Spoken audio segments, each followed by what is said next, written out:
And like my mom says, if you're not a part of the solution, you are a part of the problem, okay? So we are going to be a part of the solution. We are going to take it upon ourselves to feed our family the healthiest food possible, right?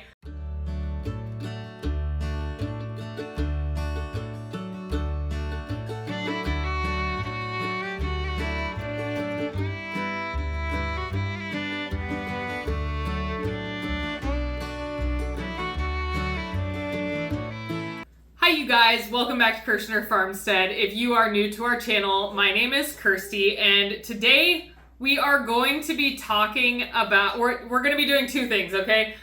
We are going to be talking about food additives, one in particular called Trisodium Phosphate, and then I am going to give you a recipe for homemade cereal, okay? So, through Justin's back injury, we started looking at inflammatory foods. So we started looking a lot more closely at ingredients, which we've always looked at ingredients, you know, specifically making sure that there isn't a lot of food coloring and stuff in the foods, especially that we're getting for the boys. But one of the things that we kind of got lax on was breakfast cereal. We don't get a lot of like junk food cereals, but we do sometimes, like, you know, we'll go to the store and we'll tell the boys, okay, you can each pick like one sugary cereal. And William really likes Cinnamon Toast Crunch, and I always thought, okay, it's not the worst of the breakfast cereals, right? Like you think of other ones like Fruity Pebbles and stuff like that that are much higher in sugar, or you think, you know, anyways, just trying to justify it to myself, right? Well, when we were looking at the ingredients in Cinnamon Toast Crunch, this exact same bag, I kept it for the purpose of this video because Hunter was like, Mom, I don't even know why this is still in the cabinet. Nobody's going to eat it, right? And I know they won't.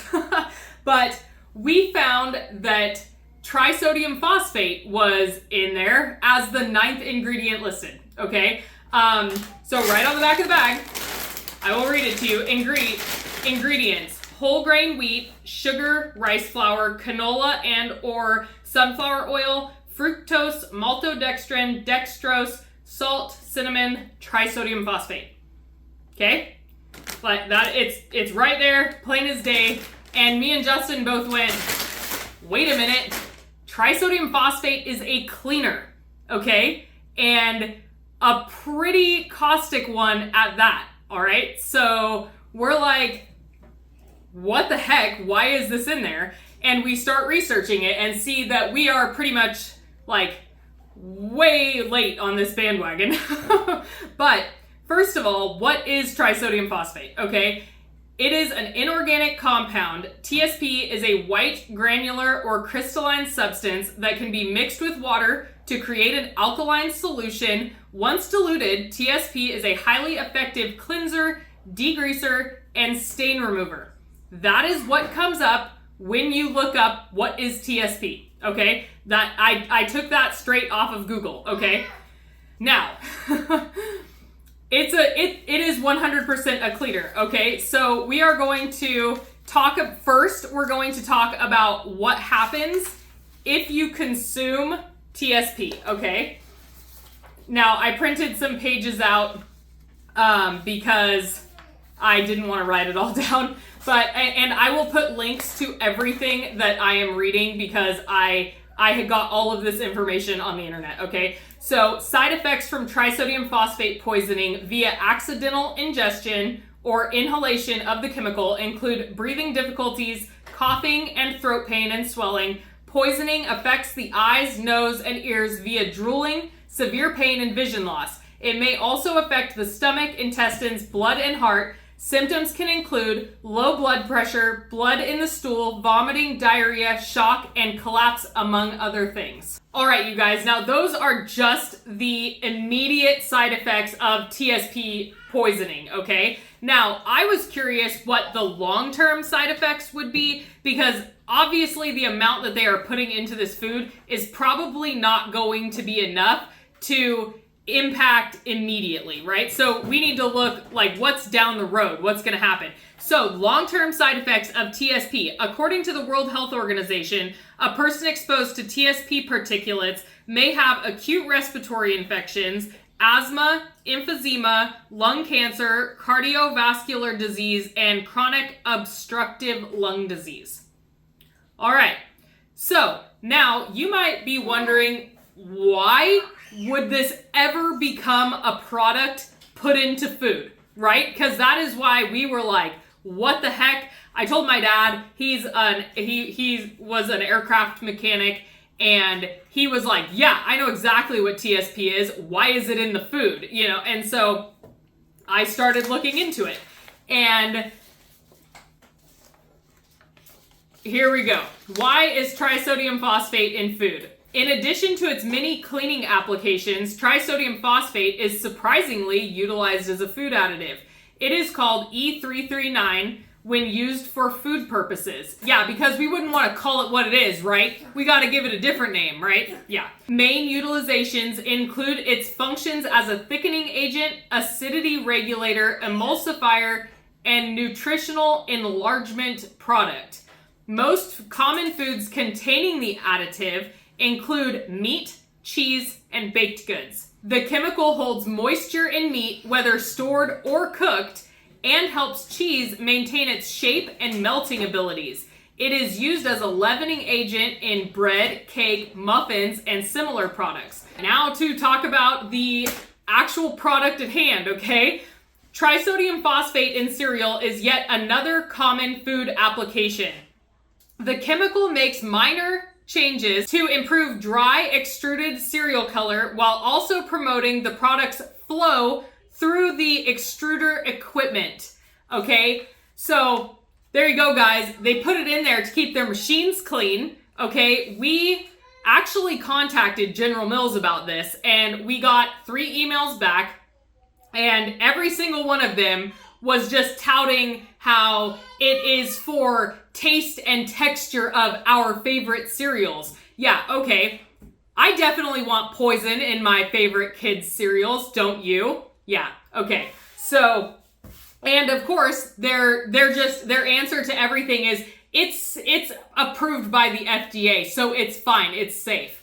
Okay, so here's the problem, you guys. Popular foods containing trisodium phosphate include lunch meat, ham, and other processed meats, rice syrup, canned soups, pizza dough, cake mixes, cheese sauces, and baked goods. So think about how many different things it's in, and cereal's not even on there. I don't know why, because it's one of the, how many kids eat cereal for breakfast every single morning, right? Almost any food requiring processing and freezing features this additive. Despite warnings from the EPA and the CDC, the chemical is approved by the Food and Drug Administration, FDA, for food industry use. Trisodium phosphate reach even extends to the nutritional supplements many professional athletes use to enhance or support their physical abilities. Okay, so even though they say that it is not safe, like doctors say it's not safe to consume, the poison control says it's not safe to consume, the CDC, the World Health Organization, says it's not safe to consume this product, yet the FDA still says that it's okay for all of us to be eating, and our kids to be eating, okay? So, here we go. According to the Food and Drug Administration, a person can safely consume up to 70 grams of the additive every day without risking health issues. However, the fact that so many popular foods contain TSP is concerning, making it difficult to regulate one's daily intake. It is possible to ingest high amounts on a daily basis without realizing it, especially among those who enjoy processed meats and cheeses. So imagine for a second that we are going to, like, people that don't read labels, which, let's face it, a lot of people don't. I wasn't, obviously, on this. So you have breakfast cereal that has it for in the morning. For breakfast, you have cereal. It has TSP in it. Then you make a sandwich with processed meat for lunch. And then you have maybe like a macaroni and cheese product or something like that for dinner where it is in the cheese that you're putting in it. you have now consumed TSP 3 times in 1 day. Okay? And now imagine that compounded over a year. It is horrific, to say the least, that this chemical is being allowed to be put into our food. It should not be allowed, period. And the fact that when you reach out to the companies, they tell you that it's not, they actually compared TSP to baking soda to us. General Mills compared baking soda as a cleaner to TSP as a cleaner. Yeah. Just, you guys let that sink in for a second, okay? I think that was just the end of me talking to General Mills, because I knew that if that's actually their stance on it, then I was not going to make it very far with them. So that leads us to where we are today, and that is making our own cereal. Okay, we are going to be, from now on, making our own breakfast cereal. And Hunter actually has named this Cinnamon Puffed Crunch, because he says it's not, it's like puffed up. And there's actually nothing in it but the cold butter that does that. It almost comes out the texture of puff pastry, if you guys have had that. So it's very interesting. So let's get to that part of this video. If you guys have any questions, I will put all of the links in the description below for where I got my information that I shared today. I highly encourage you, if you buy General Mills products, check the labels, because there is a whole list of cereal. You know what? I'll actually pop up the list right here of cereals that contain TSP that you've probably had in your pantry before, if not now. Okay, so if you guys have any questions about that, please leave them in the comments below. Now let's get on to the fun part of this video, making the cereal. All right, thanks you guys. All right, you guys, this is seriously the easiest recipe, okay? It's 2.5 cups of all-purpose flour, and you're going to use a food processor for this. And then half a teaspoon of salt and half a teaspoon of cinnamon. You're going to pulse to combine, just for a second, and then you are going to add in 2 sticks of really cold butter, okay? Now you are going to pulse it until all of the butter is through the flour, kind of like this texture of sand with little pebbles in it, okay? All right, now once you've achieved that, you are going to add half a cup of cold water. And do a little bit at a time until you get a nice dough forming, okay? All right. Now it's a soft dough, but it doesn't like stick to your hands, okay? That's the consistency that you're looking for. All right, you guys, now you are going to get 2 pieces of parchment paper. This is pretty important because it is extremely sticky, so when you're trying to roll it out, so you really do need the parchment paper to make it easier on yourself. You could also use 2 silicone mats. Also, if it's easier for you, you can split your dough in half and work in 2 separate sections if you would like to do that. I'm just going to roll it all out at one time. Okay, now you're gonna put your top parchment paper over and squish it down.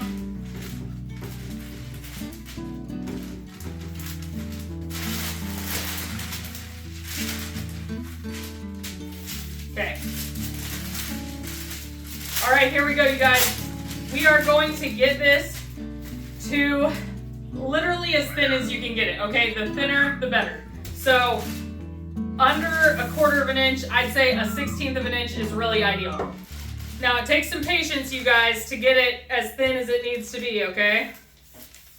So just maybe turn on your favorite show or podcast and just listen while you're working, because remember, it's worth it to do this. It really, really is. Okay, you guys, now a step that I do that you won't see in any of the recipes online, I don't think, is I freeze mine, okay? So now that I have it all rolled out, I have it almost to the complete edges of my parchment paper that that is it's about 2 feet long. So it's 12 inches wide and about 2 feet long, and I almost got it rolled out to all of the edges, minus a little bit. Okay, so now I am going to take this and I'm going to pop it in the freezer for about 20 minutes to let it get nice and firmed up before we do the sugar coating and the cutting. I promise it is a step that will really save your sanity, okay? We'll be right back. All right, you guys, we are just about to take our dough out of the freezer and we're gonna mix up our cinnamon sugar, okay? It's super simple, half a cup of sugar and a tablespoon of cinnamon.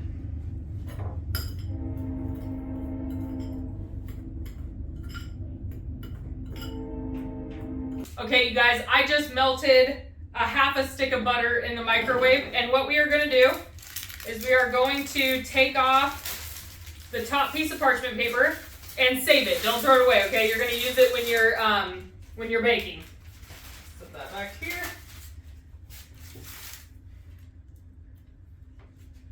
And then we are going to brush the entire surface. Now, since it's partially frozen, it is going to get hard on the surface, okay? Like the butter is going to firm up.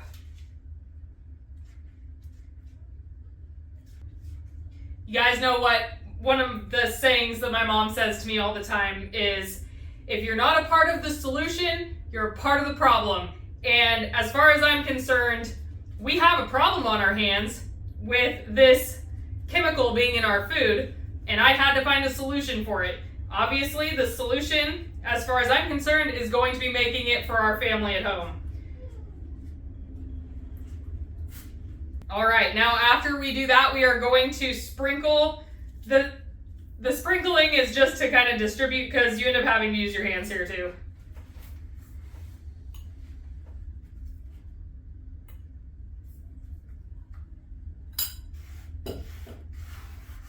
Make sure that you save enough to do the other side also. Okay. Okay guys, now we're gonna take that parchment paper, put it back on here, and try to push the sugar into the dough, because if not, this next part is gonna get a little messy. Hey, not too much came out. Okay, now you are going to repeat the exact same thing on this side. Okay, now I like to take my rolling pin and give it one more roll. It gets it even a little bit thinner, and it also squishes that cinnamon sugar down into the dough. Okay, you guys, we are going to preheat our oven to 350 degrees, all right? All right, you guys, now it's time to cut our dough. I like to use just a regular pizza cutter.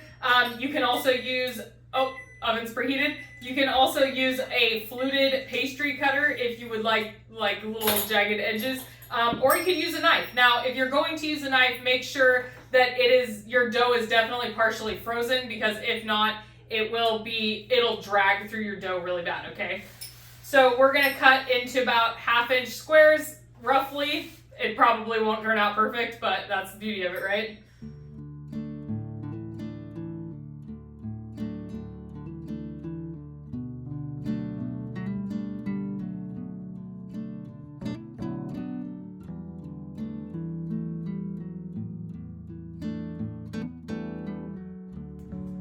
Okay, you guys, so now what you are going to do is you are going to lay out your pieces onto your parchment paper lined cookie sheet, and you're just gonna leave some space around them. This part probably takes the longest. It takes a minute for sure. Okay, you guys, now we are going to get this sheet into the oven for 12 minutes, and I am going to take these and get them back in the freezer so that they don't get all super soft, okay? Because the dough does get really soft again, and it'll be really hard to deal with. All right, we'll be back. Okay, you guys, so 12 minutes has gone by, and now I am going to flip over each one of our little cinnamon puff crunches, and we are going to put it back in the oven for 10 to 12 minutes. Make sure that you watch it so that the sugar does not burn, okay? So you guys see when they've been in the freezer for a few minutes how much easier they are to deal with. and pop apart. See, they don't stick to your hands. It's really great.